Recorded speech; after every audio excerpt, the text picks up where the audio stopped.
Hello friends, welcome to Creative Medicine.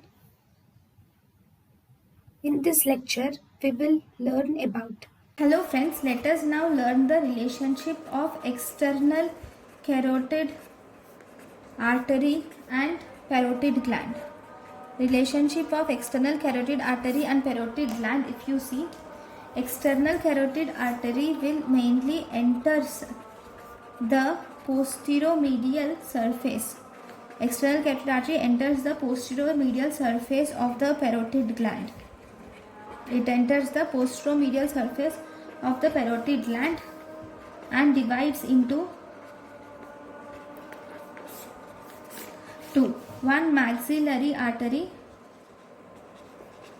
which emerges. This maxillary artery emerges from anteromedial surface. It emerges from anteromedial surface and superficial temporal artery, which will leave its upper limit. At the upper part it leaves.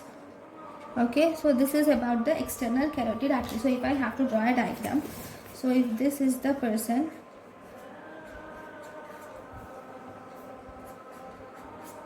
not a good picture, I know, and think this is the parotid gland. Now it is emerging. So the external carotid artery arises from the posterior. This is posterior side, posteromedial part, and goes up, and it forms a maxillary artery which emerges in anteromedial surface, and the superficial temporal artery leaves from the upper limit.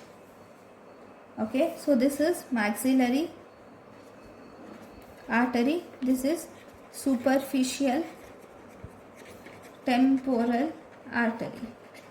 Okay, thank you for watching. Thank you and thank you for watching.